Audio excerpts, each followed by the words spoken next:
Good morning, Auburn family, E2C Network family.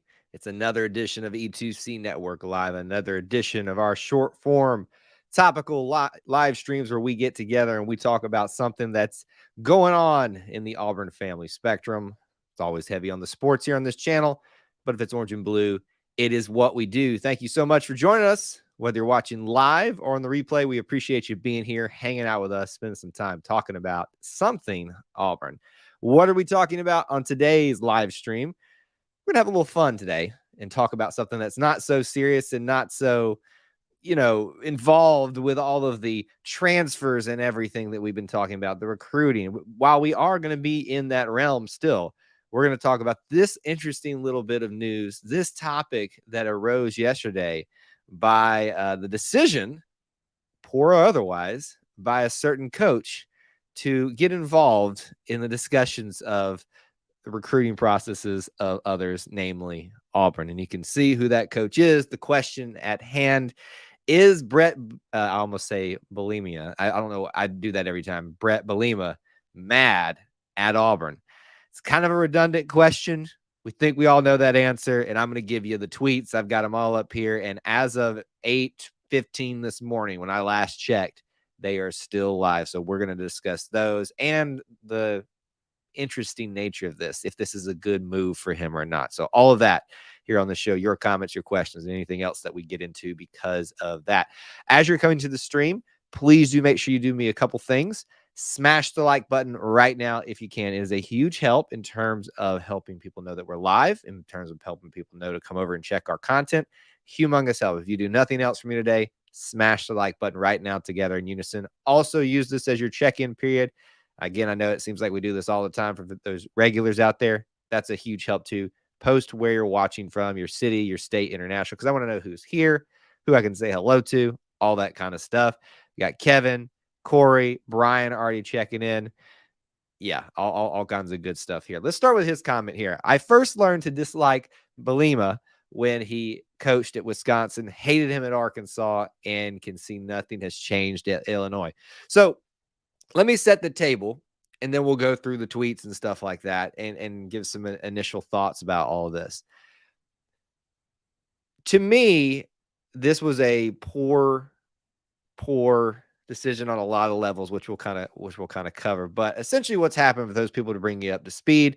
Yesterday, Auburn had another great transfer recruiting day, bringing in Avery Jones to probably be at least high amount of playing time, but maybe even the starting center in this next season for Auburn for his last year of eligibility, a former ECU commit who decided to go into the transfer portal, ECU player, and decided to go into the transfer portal, committed.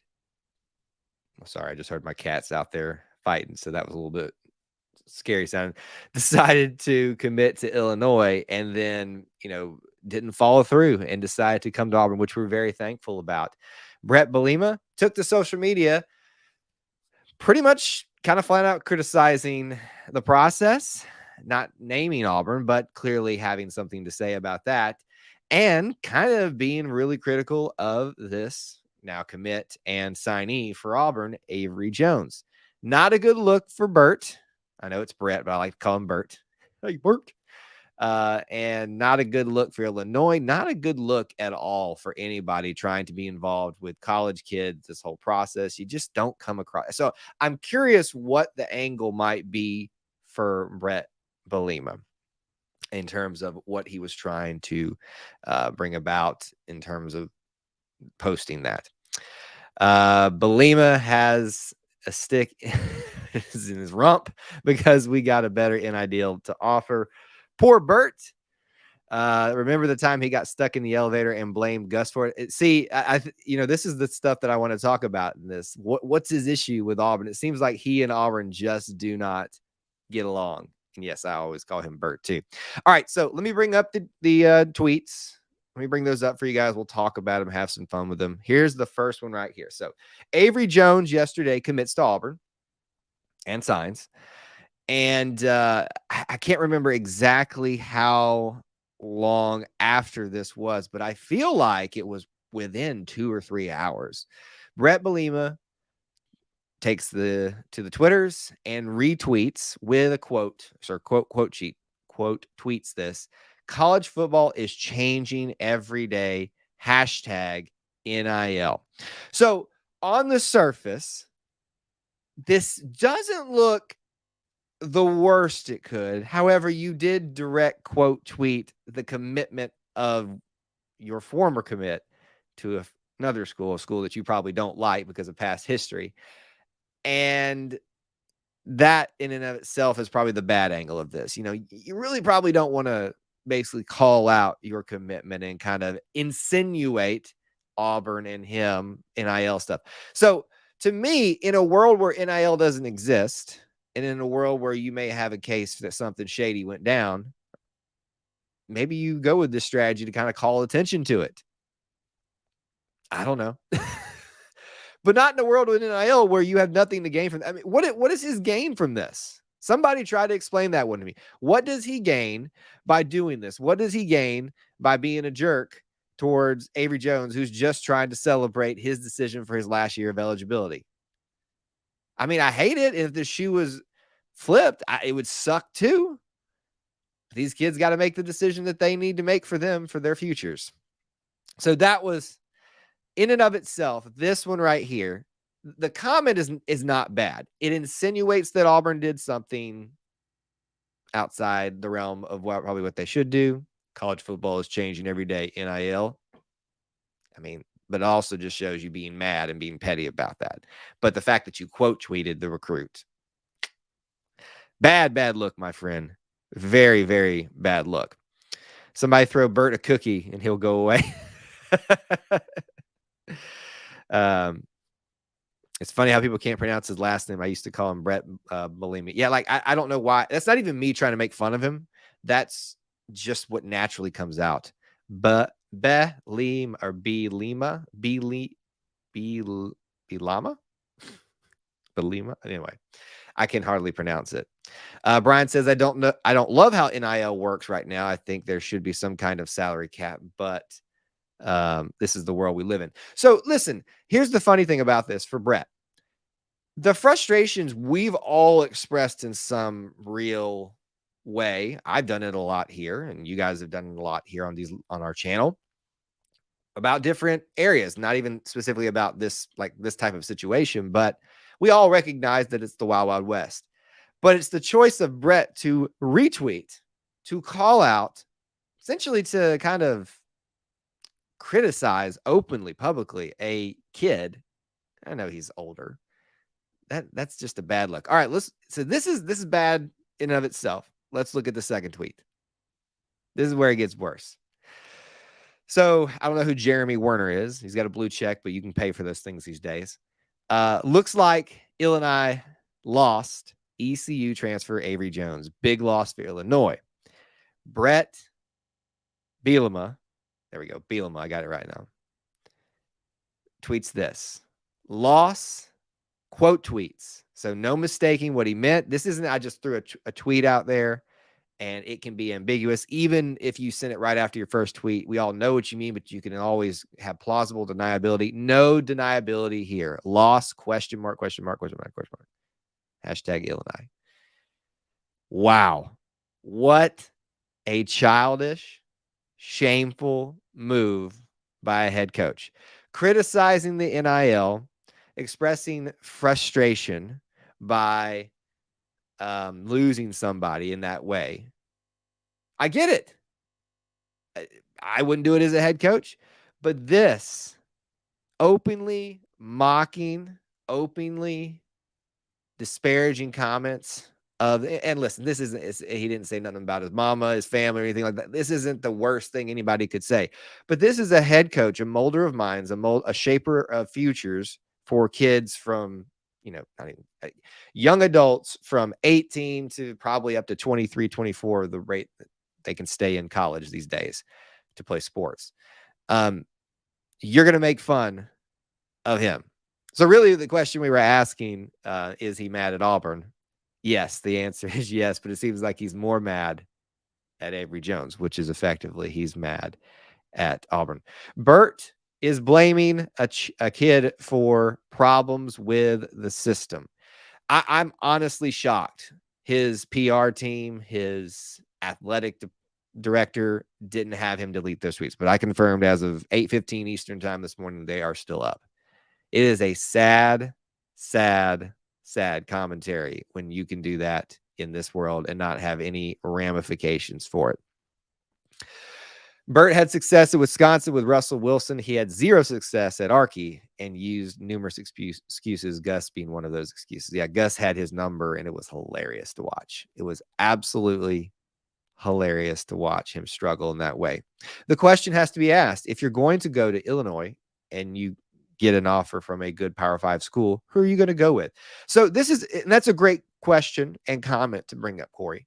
So this is a very similar conversation that we were having with Auburn and Ole Miss when Lane Kiffin was at his height of popularity as the next head coach. And there were a lot of discussions between Ole Miss and Auburn fans about, who's the better school, who's the better option. Look, it's a much better conversation than Auburn and Illinois, frankly, and no offense to the Illinois fans, but there's no contest here. If this was Auburn versus Wisconsin, we might have a better conversation. I think it's still going to be Auburn, but that's a better conversation. But I think Bert, as I like to call him, forgets that he's not at Arkansas anymore, forgets that he's not at Illinois. Yeah, when you compare all things, opportunities to compete for championships, opportunities to compete at the best competition, facilities, NIL, as Bert brought up, there's no contest. And so with the Ole Miss situation, we even had I've seen multiple Ole Miss fans, but I'll always quote Jason, who was here, Jason Alvarez, who joined us for the Ole Miss preview for the football season and talked about the reality. They recognize Auburn is still the better job, the better place to be right now. And people who can admit that show a lot of maturity. Bert's record at Archie was 16-21. Remember it correctly. Yeah, if you remember it correctly. Hey, listen, that sounds about right. He did not have a lot of success there at this point. So is he mad at Auburn? So I do have to ask the question, would this have been as big of a deal if Bret Bielema did not have a somewhat sour history with Auburn? He could never get over the hump with Gus Malzahn beating him, or just Auburn in general. He could never really get his team going, and it always seemed like at the expense, Auburn always kind of made him look silly. And there's other issues beyond that, but it just always seemed like Auburn had something stuck in his craw about. He was really upset about that. So it looks like that's continued. And frankly, I don't see these two series of tweets. Again, here's the first one going out if Auburn is not involved in this conversation. What do you guys think? Any thoughts on that? Illinois had a good year going in the right direction, but Bert is still a horrible human. So that's the other element of this too. What do you don't gain anything by attacking Auburn. I mean, if that's all this was, if you quote tweeted Auburn's, that's what, if I'm Bret Bielema and I'm going to do this public thing, you quote tweet Auburn's signing, graphic that they post when he signs, because you're attacking the entity, not the kid. But you quote tweet the kid, and then you quote tweet someone mocking, saying it's not a loss, talking about him later. Attack the entity, not the kid. Not a good look at all for him. It really is. It's just a sad commentary on him. Would still be a bad look, but the history with Auburn makes it delicious for us to chew on. Oh, it is. And that's why we're doing a little short live stream today about this, because I couldn't pass up on this. There are plenty of other topics to talk about today, and we're going to do that. Speaking of which, so we're going to start moving towards, we always want to keep these a little bit on the shorter side for you guys. Last minute comments, questions, derogatory rebuttals about this, things related to this. I'll take them on the back end here, but let me move towards the end of our show. We're not done just yet, so don't run away completely, but let me give you the things to keep in mind for upcoming live streams, content, things like that. Obviously, do not miss tonight, 8 p.m. Eastern time. Auburn Family Night is back for this evening. It is our live call-in show. We'll talk about anything. It is like a potpourri bonanza. We will literally jump from every topic in and out, all kinds of stuff. Maybe even come back to this if somebody wants to talk about this again. Do not miss it. You can just watch, chat, listen, or you can call in. Would love to see some of your smiling faces, or at the very least, hear your voices. So don't miss. That's the next live stream tonight at 8 p.m. Eastern time. Be a subscriber if you're not. It will help enter you into that ongoing subscriber giveaway. Leave a comment on this video after we're done with the live stream. It'll be help you enter into that process too. You can be a channel member. You can be a Booster Club member. There's other links in the description for you to check out if you can, if you want to help support and keep the lights on here at E2C Network Central. But the biggest thing you can do is just be here, chat along with us, and drop comments and hit that like button. That's the biggest thing that you can do for us. All right, let's round out our show here and look at some of the things that you guys are saying. Derek, I feel like this was a very childish move on Bielema's, got to get it right. Part should have just kept his cool and moved on. To me, it's one thing to do it. It's another thing not to correct your mistake and delete it. Yeah, there's going to be people that mock you for it, but it's the right thing to do. You need to take that down. That's not lots of poor decisions here. Should have just kept his cool and moved on. I mean, honestly, Auburn or Illinois to raise your draft stock kid made the right move. That's another topic that I want to probably tackle. This is the great thing about doing these morning shows is I've got all these little smaller topics that we can do in little bite-sized bits like this. And this group that's coming in, what the draft class could look like for Auburn. Not necessarily saying we're going to have a bunch of first and second rounders, but guys like this, 1 year of eligibility could be a good class for us in relation to this. When saying Bielema, it sounds like you're having an unpleasant medical procedure.